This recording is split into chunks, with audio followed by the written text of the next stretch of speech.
I literally feel like I have not recorded a podcast episode in a long time. I skipped a couple weeks because there's been a lot of stuff going on in my life.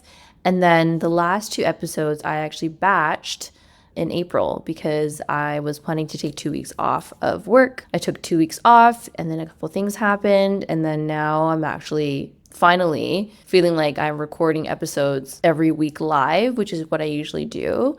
I don't usually like to batch because I feel like when I have ideas and topics come up, I like to share them right in that week. That being said, I am so excited to be back on the show and recording episodes again. I have been wanting to talk about today's topic, which is all about what foods you should really be avoiding. This is something that I know a lot of you have questions about: what foods to avoid, what you shouldn't eat, what your diet should look like. And so I thought I would share an episode today talking about exactly what foods you should avoid. So for those of you who are listening, whether you have eczema or not, if you're someone that is planning to go on a diet and you're wondering what foods you should avoid, if you're someone that has other chronic symptoms, this episode is going to be for you as well. We'll do a quick life update because I'm sure some of you might notice that I have a different background. So I've actually decided to visit family back home in Canada, which I'm really excited because I haven't seen my parents and my friends in a long time. So I'll be visiting them this summer. And besides, now that I'm traveling a little bit and visiting friends, I've also been busy with new clients. Whenever there is a new client, there is a lot of work to do because we really dive into our client cases to understand their medical history, to understand their symptoms. And so there's a lot of assessments, review of blood work, reviewing stool tests. So we've been doing a lot of that behind the scenes when we are working with our clients. In case you guys are curious what that looks like, that's what we do. We do assessments, we look at blood work, we review, and we check in our clients to make sure that, they're improving. So that's a little bit behind the scenes. And with that being said, a lot of the times when we're doing assessments for our clients, they do have a lot of questions about what should my diet look like and what foods should we avoid. Today, we're just going to be talking about foods that you may want to consider to avoid. In a separate episode, I'll probably talk about what your diet should look like. So I first want to just say, for those of you who are looking or interested and you're thinking about avoiding foods, I want to send you guys a reminder because I know a lot of you might get into this cycle of thinking about always avoiding foods, is that the common food rules that we see on the internet isn't always going to be helpful for your case. Just because someone has said that you need to avoid carbs, you need to avoid gluten and dairy to heal your gut issues, to heal your eczema, is not necessarily something that applies to you. While there are definitely some foods that we need to be mindful of because they can cause inflammation in the body and they may not necessarily be the best quality, it doesn't necessarily mean that you need to avoid them indefinitely and that you have to be extremely strict with these foods. For example, gluten. There's research studies that talk about how gluten can impact the gut lining and actually affect the gut permeability and intestinal lining of the gut. However, we also have to think about how much stress you have and anxiety around needing to avoid gluten. Because sometimes the stress and the anxiety around the gluten, around the foods, can actually overpower what gluten actually does, if that makes sense. So while there are research studies that talk about that gluten can impact the gut lining, but is your stress around your diet actually doing more damage? That's something I really want you guys to consider. Same with dairy. There is research studies that talk about how dairy can cause inflammation. Also depends on the quality of the dairy. If there are antibiotics, all of that can impact your hormones and things like that. But then it also depends on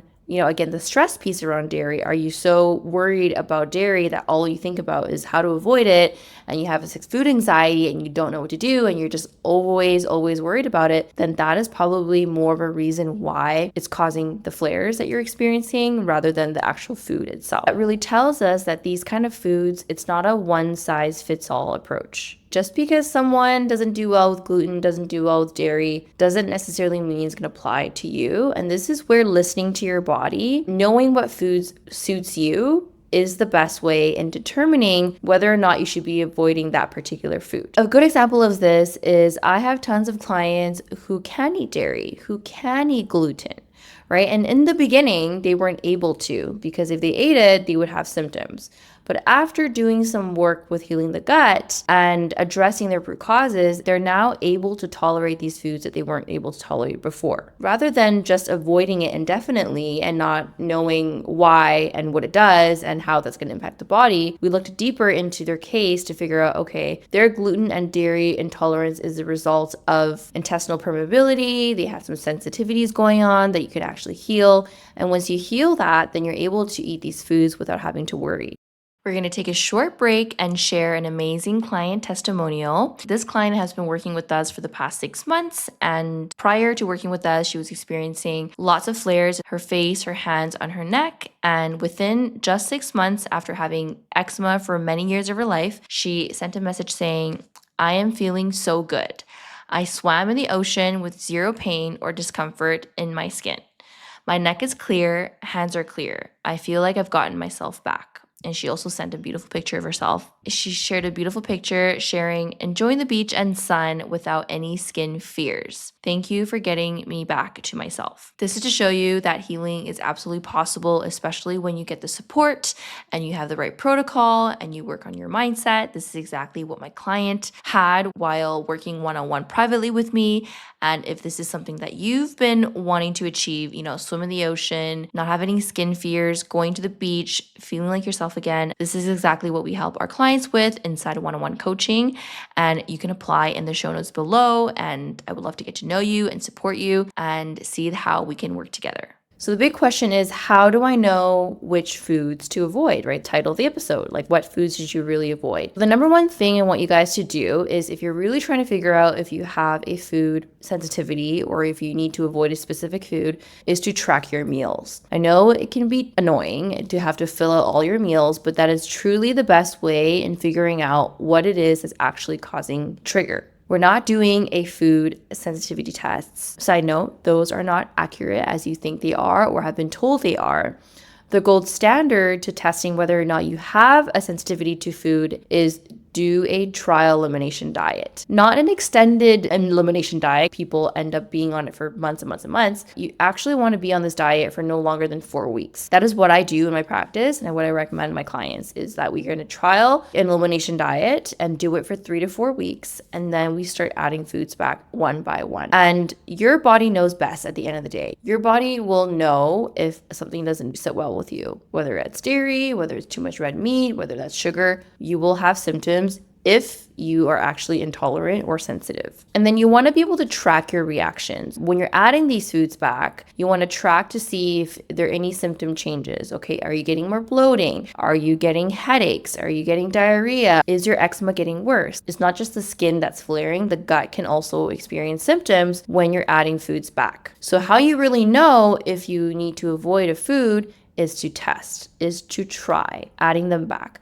How do you feel? Do you feel good? Do you feel fine? Do you feel normal? Okay, perfect. That means you don't have a problem with this food that you're worried about, and you can start including it into your diet. Of course, if you add these foods back within the 3 to 4 week mark and you notice that you actually have symptoms, okay, then that tells me, number one, you do actually have a problem with this food.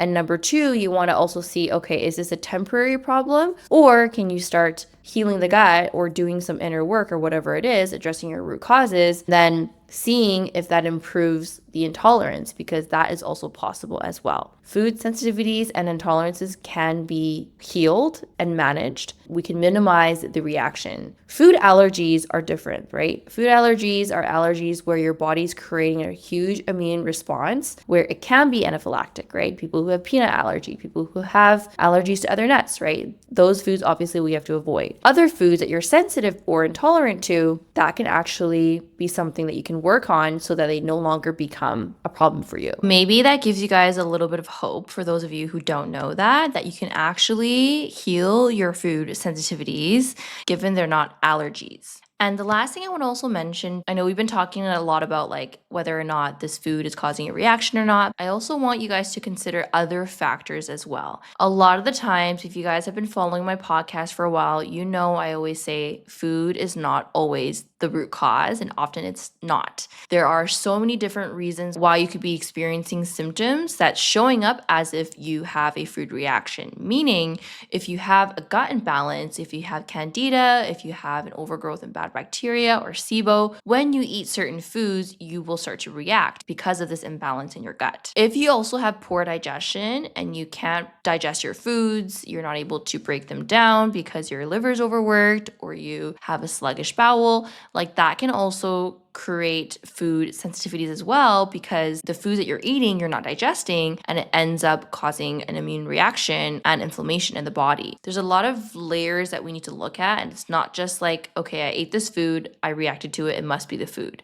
There is something going on in your body that is causing this reaction to the food, and that is very much possible. And lastly, what I want to remind you guys is when you're doing a trial elimination diet, it is just a trial. It is not a long-term restriction, and you do not want to avoid foods for longer than 3 to 4 weeks maximum. You're going to be at risk of nutrient deficiencies, developing actual allergies to the foods that you're avoiding, and not to forget the food anxiety that you might start to have because of avoiding foods for too long. I hope you guys found this episode helpful in understanding what your diet should really look like, what foods you should really avoid, and you can see and you can tell right now in this episode, I didn't recommend any specific foods to avoid because it really depends on your body, how you feel, and listening to your body and its signs and symptoms. And of course, there are foods that you want to be mindful of, like sugar, processed food, deep fried foods, all the foods that we know are generally not good for your health. But other than that, you can eat the foods that you enjoy and only avoid foods if you really need to. I'm really excited for next week's episode because I'm going to be talking about your healing journey and changing our perspective around why healing isn't a destination and it's a journey. And I have so much to say about this because it's been something that's been coming up a lot in my calls, but a lot of the questions I get in discovery calls as well. So we'll be diving into that topic. I hope you guys enjoy the rest of your day. I'm so excited to be finally back on camera and recording, and I will see you guys in the next episode.